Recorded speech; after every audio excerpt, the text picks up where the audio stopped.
So welcome all. നമ്മളിന്ന് discuss ചെയ്യുന്നത് introduction to quantum chemistry and group theory. Quantum chemistry and group theory എന്താന്ന് പറയുന്നതിന് മുന്നേ അതിന്റെ ഇൻട്രൊഡക്ഷൻ, എന്താണ് ഈ ചാപ്റ്ററിൽ നിങ്ങൾ പഠിക്കാൻ പോകുന്നത്, എന്തൊക്കെയാണ് നിങ്ങൾ ഈ ചാപ്റ്ററിൽ അറിയേണ്ടത് എന്നുള്ളതാണ് നമ്മളിന്ന് ഡിസ്കസ് ചെയ്യുന്നത്. സോ നമുക്ക് നോക്കാം എന്തൊക്കെയായിരിക്കും നമ്മൾ ഈ ചാപ്റ്ററിൽ നമ്മൾ നെക്സ്റ്റ് ക്ലാസ് വീഡിയോയിൽ തൊട്ട് നമ്മൾ അറിയാൻ പോകുന്നത്. നമുക്കൊന്ന് നോക്കാം. സോ നിങ്ങൾക്കറിയാം ക്വാണ്ടം കെമിസ്ട്രി എന്ന് പറയുന്നത് പൊതുവെ ഭയങ്കര ടഫാണ്. കാരണം most of them full theories ആണ്. പക്ഷെ ഇതിനെ മനസ്സിലാക്കി പഠിച്ചു കഴിഞ്ഞു കഴിഞ്ഞാൽ, അല്ലെങ്കിൽ അത് സിമ്പിൾ ആക്കി പഠിച്ചു കഴിഞ്ഞാൽ അത് എളുപ്പമാണ്. There is A so many definitions ഉണ്ടാവും. അതുപോലെ തന്നെ ഒരുപാട് ഇക്വേഷൻസ് ഒക്കെ നമുക്ക് ഡിറൈവ് ചെയ്യാണ്ടാവും. ആ ഡെറിവേഷൻ നിങ്ങൾക്ക് എക്സാമിന് ചോദിക്കും. ആ ഡെറിവേഷൻ നമ്മൾ എന്ത് ചെയ്യാം, പഠിക്കണം, എഴുതി തന്നെ പഠിക്കണം, എന്നാലേ ആ ഡെറിവേഷൻ നമുക്ക് കിട്ടുള്ളൂ. സോ നമുക്ക് നോക്കാം എന്തൊക്കെയാണ്. നിങ്ങൾക്ക് 4 ബ്ലോക്കുകളാണ്. ബ്ലോക്ക് 1, ബ്ലോക്ക് 2, ബ്ലോക്ക് 3, ബ്ലോക്ക് 4 എന്ന് പറയുന്നത്. ഫസ്റ്റത്തെ ബ്ലോക്കാണ് fundamentals of the quantum chemistry and model systems. Quantum കെമിസ്ട്രിന്റെ ഏറ്റവും ഫണ്ടമെന്റൽ ആയിട്ടുള്ള കാര്യങ്ങളായിരിക്കും ഇതിൽ പറയുന്നത്. മോഡൽ സിസ്റ്റം എന്ന് പറഞ്ഞാൽ ഒരു പാർട്ടിക്കിൾസ്, ഫ്രീ പാർട്ടിക്കിൾസിനെ കുറിച്ച് പഠിക്കുക. അതാണ് 1 ഡയമെൻഷനിൽ 2 ഡയമെൻഷനിൽ അതിനെ കുറിച്ചായിരിക്കും നമ്മൾ ബ്ലോക്ക് 1 ഡിസ്കസ് ചെയ്യുക. ബ്ലോക്ക് 2 നമ്മൾ ഡിസ്കസ് ചെയ്യുന്നത് model system and hydrogen atoms. Hydrogen ആറ്റത്തെ എങ്ങനെയാണ് സ്ട്രോഡിംഗർ വേവ് ഇക്വേഷൻസ് ഒക്കെ ഇതിൽ എന്ത് നിങ്ങൾക്ക് ഡിറൈവ് ചെയ്യാണ്ട് അതിനെ ആയിരിക്കും രണ്ടാമത്തെ ബ്ലോക്കിൽ നിങ്ങൾക്ക് ഡിസ്കസ് ചെയ്യാനുള്ളത്. മൂന്നാമത്തെ നമ്മൾ ഗ്രൂപ്പ് തിയറിയിലോട്ട് എൻ്റർ ചെയ്യും. അപ്പൊ ഗ്രൂപ്പ് തിയറി എന്ന് പറയുന്നത് വൈഡ് ഏരിയ തന്നെയാണ്. അത് നമ്മൾ ഗ്രൂപ്പ് തിയറിന്റെ ഓരോ കാര്യങ്ങൾ നമ്മൾ പഠിക്കും. അതിൽ C2, C3 അങ്ങനെയല്ല, D2H, D എന്തൊക്കെയാണെന്നൊക്കെ നമ്മൾ നോക്കും. നാലാമത്തെ ബ്ലോക്കിലാണ് molecular orbital theory and valence bond theory എന്ന് പറയുന്നത്. അത് ഗ്രൂപ്പ് തിയറി ബേസ് ചെയ്തിട്ടായിരിക്കും, അല്ലാതെ ഇനോർഗാനിക് കെമിസ്ട്രിയിലുള്ള കാര്യങ്ങളല്ല ഇതിൽ പറയാ. ഇത് ഗ്രൂപ്പ് തിയറി ബേസ് ചെയ്തിട്ടുള്ളതായിരിക്കും മോളിക്കുലർ ഓർബിറ്റൽ തിയറിയും അതുപോലെ തന്നെ വാലൻസ് ബോണ്ട് തിയറിയും നമ്മൾ നോക്കുന്നത്. സോ ബ്ലോക്ക് 1 എന്തൊക്കെയുണ്ട് നോക്കാം. ബ്ലോക്ക് 1 എന്ന് പറയുന്നത് എന്താണ്? ബ്ലോക്ക് 1 ഉള്ളത് fundamentals of the quantum chemistry and model system. 4 യൂണിറ്റുകളാണുള്ളത്. Unit 1 introduction to quantum chemistry, unit 2 introduction to wave mechanics എന്ന് പറയുന്നത്, unit 3 particles in box 1, unit 4 particles in box 2 എന്തൊക്കെയാണ് നമുക്ക് നോക്കാം. അപ്പൊ ഒന്നാമത്തെ യൂണിറ്റ് ആണ് introduction to quantum chemistry. Quantum കെമിസ്ട്രിയിലോട്ടുള്ള ഇൻട്രൊഡക്ഷൻ ആണ് ഒന്നാമത്തെ യൂണിറ്റ് എന്ന് പറയുന്നത്. അതിൽ 3 കാര്യങ്ങളാണ് നിങ്ങൾക്കുള്ളത്. ഒന്ന്, ക്ലാസിക്കൽ മെക്കാനിസത്തിന് ഇന്നഡിക്വൻസി. അത് എന്താണെന്ന് പറയുന്നത്, അതായത് ക്ലാസിക്കൽ മെക്കാനിക്സ് ആദ്യം ഇറങ്ങിയത് ക്ലാസിക്കൽ മെക്കാനിക്സ് ആണല്ലോ. ഈ ക്ലാസിക്കൽ മെക്കാനിക്സിൽ നിന്നാണല്ലോ ഈ ക്വാണ്ടം കെമിസ്ട്രി വന്നിട്ടുള്ളത്. അപ്പൊ ഈ ക്ലാസിക്കൽ മെക്കാനിക്സിൽ നിന്ന് എന്തുകൊണ്ട് ക്വാണ്ടം കെമിസ്ട്രിയിലോട്ട് വന്നു, അപ്പൊ അതിനുള്ള ക്ലാസിക്കൽ മെക്കാനിക്സത്തിലുള്ള പ്രശ്നങ്ങൾ എന്തൊക്കെയുള്ളതാണ് ഈ ഇൻട്രൊഡക്ഷൻ ടു ഈ ഇൻഅഡീക്വൻസി ഓഫ് ദി ക്ലാസിക്കൽ മെക്കാനിക്സ്. അതിൽ നമ്മൾ ബ്ലാക്ക് ബോഡി റേഡിയേഷന്, അതുപോലെ തന്നെ ഫോട്ടോ ഇലക്ട്രിക് എഫക്റ്റ്, ഇങ്ങനെയുള്ള കാര്യങ്ങളിലൊക്കെ ക്ലാസിക്കൽ മെക്കാനിക്സ് വഴി പ്രൂവ് ചെയ്യാൻ പറ്റില്ല ഈ പറഞ്ഞിട്ടുള്ള എക്സ്പെരിമെന്റുകളൊക്കെ. അപ്പൊ classical mechanics there is some problem. ചില എക്സ്പെരിമെന്റുകൾ ക്ലാസിക്കൽ മെക്കാനിക്സിന് പ്രൂവ് ചെയ്യാൻ പറ്റാത്തതുകൊണ്ടാണ് ക്വാണ്ടം കെമിസ്ട്രിയിലോട്ട് വന്നത്. അങ്ങനെയാണ് കോൺസെപ്റ്റ് ഓഫ് ദി ക്വാണ്ടൈസേഷൻ എന്നുള്ള ഒരു ഇതിലോട്ട് വരുന്നത്. അതിന്റെ ഒറിജിൻ സക്സസ് 19th സെഞ്ചുറിയിലാണ് ഈ ക്വാണ്ടം കെമിസ്ട്രി വരുന്നത് തന്നെ. അപ്പൊ ഇതിന്റെ സ്റ്റോറി, അതായത് ഇതിന്റെ ഒറിജിൻ എങ്ങനെയാണ്, സക്സസ് എങ്ങനെയുള്ളതാണ് ഈ concept of the quantisation, quantum chemistry എങ്ങനെയാണ് വന്നത്, എന്തുകൊണ്ടാണ് ക്ലാസിക്കൽ മെക്കാനിക്സിൽ നിന്ന് ക്വാണ്ടം കെമിസ്ട്രിയിലോട്ട് വന്നത് എന്നുള്ളതാണ് രണ്ടാമത്തെ ഭാഗത്ത് പറയുന്നത്. മൂന്നാമത്തേതാണ് consequence of the quantum mechanical nature of the microscopic particles. Microscopic പാർട്ടിക്കിൾസിൽ ക്വാണ്ടം മെക്കാനിക്കൽ നേച്ചർ എങ്ങനെയുള്ളതാണ്. ക്വാണ്ടം കെമിസ്ട്രി എന്ന് പറഞ്ഞു കഴിഞ്ഞാൽ എന്താണ്, ക്വാണ്ടം കെമിസ്ട്രി എന്ന് പറഞ്ഞു കഴിഞ്ഞാല് നാച്ചർ, അതുപോലെ തന്നെ പ്രോപ്പർട്ടീസ്, ഈ മൈക്രോസ്കോപ്പിക് പാർട്ടിക്കിൾസിനെ കുറിച്ച് പഠിക്കുന്നതാണ് എന്തെന്ന് പറയുന്നത് ക്വാണ്ടം കെമിസ്ട്രി എന്ന് പറഞ്ഞാൽ. അപ്പൊ അതിന്റെ ഒരു കോൺസിക്വൻസ് എന്തൊക്കെയെന്നുള്ളതാണ് നമ്മൾ ഈ പറഞ്ഞ മൂന്നാമത്തെ സെക്ഷനിൽ നമ്മൾ നോക്കുക. അപ്പൊ ഇതാണ് ഇൻട്രൊഡക്ഷൻ ടു ഈ ക്വാണ്ടം കെമിസ്ട്രി എന്നുള്ള യൂണിറ്റ് 1 നിങ്ങൾ ഡിസ്കസ് ചെയ്യുന്നത്, നമ്മൾ പറയുന്നത്. രണ്ടാമത്തെ യൂണിറ്റ് വരുന്ന introduction to wave mechanics. Wave മെക്കാനിക്സിലോട്ട് നമ്മൾ കടക്കുകയാണ് ചെയ്യുന്നത്.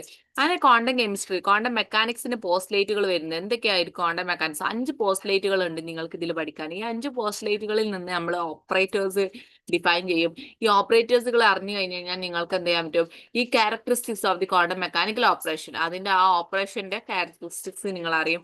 പിന്നെ നിങ്ങൾക്ക് പഠിക്കാനുള്ളതാണ് strategies for the wave mechanical solution to quantum problems. Wave mechanic ക്വാണ്ടത്തിന്റെ കുറെ പ്രശ്നങ്ങളെ എങ്ങനെയാണ് വേവ് മെക്കാനിക്കലി നമ്മൾ സോൾവ് ചെയ്യുന്നത്, അതിന്റെ സ്ട്രാറ്റജീസുകളാണ് അത്. ഇതിൽ ഇമ്പോർട്ടന്റ് ആയിട്ടുള്ളത് postulates of the quantum mechanics ആണ്. 5 പോസ്റ്റ്ലേറ്റ് വെരി ഇമ്പോർട്ടന്റ് ആണ്.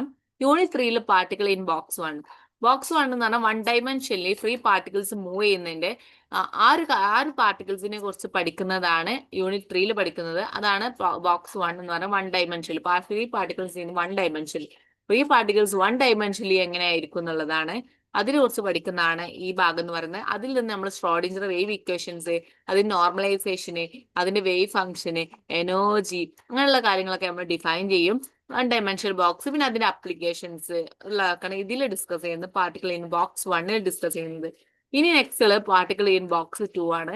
ആ ബോക്സ് 2 നമ്മൾ ഡിസ്കസ് ചെയ്യുന്നത് കൂടുതലായിട്ട് 3 ഡയമെൻഷൻ 1 ഡയമെൻഷണൽ ബോക്സിലുള്ള പാർട്ടിക്കിൾസിനെ കുറച്ചുകൂടി അതിനെ അനലൈസ് ചെയ്തിട്ട് ആ അനാലിസിസ് വഴി നമ്മൾ എന്ത് ചെയ്യും, നേരെ 3 ഡയമെൻഷണൽ ബോക്സിലോട്ട് വരികയാണ് ചെയ്യുന്നത്. ഈ 3 ഡയമെൻഷണൽ ബോക്സിന്റെ നിന്ന് നമ്മൾ ഷ്രോഡിഞ്ചർ വേവ് ഇക്വേഷൻസ് ഡിറൈവ് ചെയ്യും. ഇതൊക്കെ ഒരുപാട് ഡെറിവേഷൻസ് ഉണ്ട്, ഒരുപാട് സ്റ്റെപ്പ് വഴിയാണ് ഈ ഡെറിവേഷൻ വരുന്നത്. അപ്പൊ അതിന് നിങ്ങൾ എഴുതി പഠിച്ചാൽ മാത്രമേ നിങ്ങൾക്ക് എക്സാമിന് അറ്റൻഡ് ചെയ്യാൻ കഴിയുള്ളൂ. അല്ലെങ്കിൽ നമ്മൾ എവിടേക്കോ വെച്ച് മറന്നു. ഫ്രം എക്സ്പീരിയൻസിൽ നിന്ന് ഞാൻ നിങ്ങളുടെ അടുത്ത് പറയണം, നിങ്ങൾ അത് എഴുതി പഠിക്കുക. ചില സ്റ്റെപ്പുകൾ നിങ്ങൾ ഇടയിൽ വിട്ടാലും പ്രശ്നമില്ല, കാരണം അതിൽ ഇമ്പോർട്ടന്റ് ആയിട്ട് വരുന്ന കുറച്ച് സ്റ്റെപ്പുകൾ ഉണ്ട്. ആ സ്റ്റെപ്പുകൾ എഴുതാന്നുള്ളതാണ്. ക്വാണ്ടം മെക്കാനിക്സിൽ എല്ലാ സ്റ്റെപ്പുകളും നമ്മൾ പഠിച്ചു പോയി കഴിഞ്ഞാൽ മിക്കവാറും കിട്ടില്ല. നോക്കാം.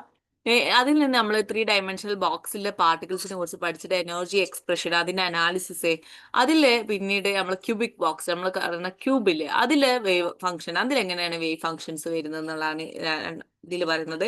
പിന്നീട് നമ്മൾ കിടക്കുന്നത് ബ്ലോക്ക് 2 ബ്ലോക്ക് 2 നിന്ന് നമ്മൾ മോഡേൺ സിസ്റ്റം ഹൈഡ്രജൻ ആറ്റത്തെ കുറിച്ചാണ് ഇതിൽ കൂടുതലായിട്ട് പറയുന്നത്. മോഡേൺ സിസ്റ്റത്തെ കുറിച്ചും അതിൽ 4 യൂണിറ്റുകളുണ്ട്. ഒന്നാമത്തെ യൂണിറ്റിലെ ഹാർമോണിക് ഓസിലേറ്റർ ആണ് റിജിഡ് റൊട്ടേറ്ററിനെ കുറിച്ച്, ഹാർമോണിക് ഓസിലേറ്ററിനെ കുറിച്ചൊക്കെയാണെങ്കിൽ ഇവിടെ ഇതിൽ നിന്നുള്ള വേവ് ഫംഗ്ഷൻ ഡിഫൈൻ ചെയ്യുക എന്നുള്ളതാണ്. രണ്ടാമത്തെ ഹൈഡ്രജൻ ആറ്റം, മൂന്നാമത്തെ hydrogen atom to and angular momentum in 1 electrode atom എന്തൊക്കെയാണ് നോക്കാം. Harmonic oscillator and rigid rotor അതെന്തായിരിക്കും പറയുന്നത്? ആദ്യം ക്ലാസിക്കൽ ഹാർമോണിക് ഓസിലേറ്റർ, നമ്മൾ എല്ലാവരും കേട്ടുകൊണ്ടിരിക്കുന്ന ഒരു ക്ലാസിക്കൽ ഹാർമോണിക് ഓസിലേറ്ററിനെ കുറിച്ച് F=-kx, അതിൽ നിന്ന് നമ്മൾ എനർജി ഡിറൈവ് ചെയ്യുക, അതിന്റെ ഓരോ കാര്യങ്ങൾ നമ്മൾ ഡിറൈവ് ചെയ്യും.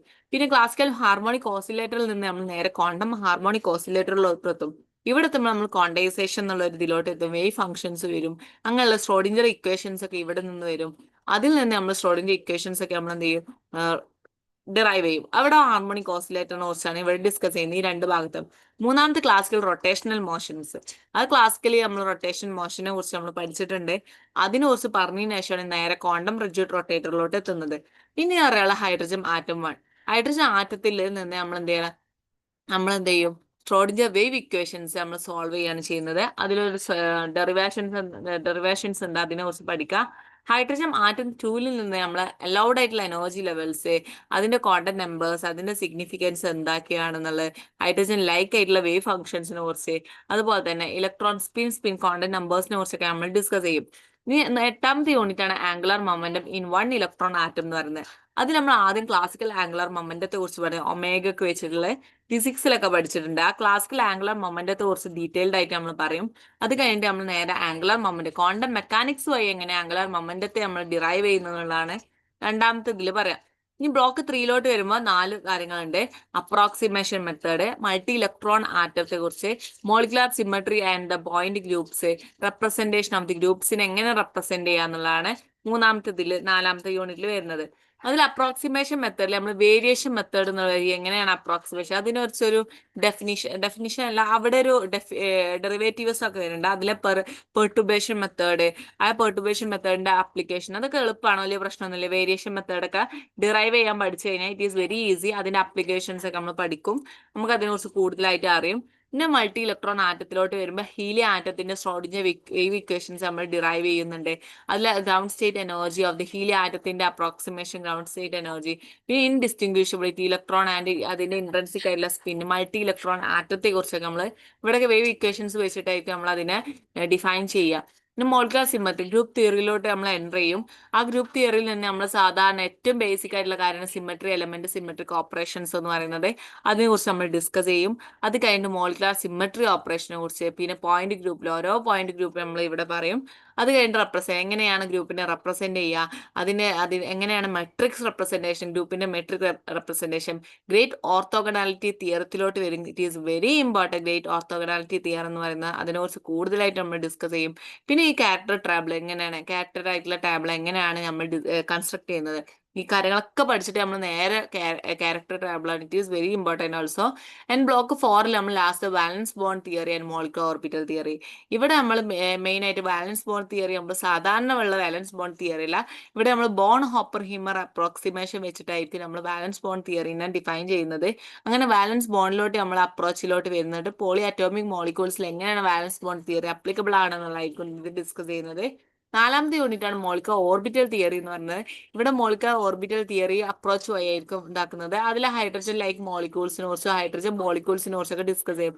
അപ്പൊ ഇതൊക്കെയാണ് ഓവറോൾ ആയിട്ടുള്ള നിങ്ങളുടെ ചാപ്റ്ററിൽ പറയുന്നത്. അപ്പൊ ഈ ചാപ്റ്ററിൽ ഇതില് ഈ പേപ്പറിന്റെ പ്രത്യേകത എന്ന് പറയുന്നത് ഒരുപാട് തിയറി പാർട്ടായിരിക്കും. അപ്പൊ ഈ തിയറി പാർട്ടുകൾ ഒരിക്കലും നമ്മൾ ഈ സാധാരണ നിങ്ങൾ ഇനോർഗാനിക് വായിക്കുന്ന പോലെ വായിച്ചു കഴിഞ്ഞാൽ ഈ പേപ്പർ നിങ്ങൾക്ക് സ്കോർ ചെയ്യാൻ പറ്റില്ല.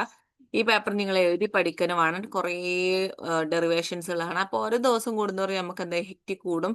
അപ്പോൾ അന്നാന്ന് എടുക്കുന്ന കാര്യങ്ങൾ എന്ത് ചെയ്യുക, ആ ഡെറിവേഷൻസ് ചെയ്ത് പഠിച്ചു കഴിഞ്ഞാൽ it is very easy. That's all. Okay, next വീഡിയോയിൽ നമുക്ക് കാണാം.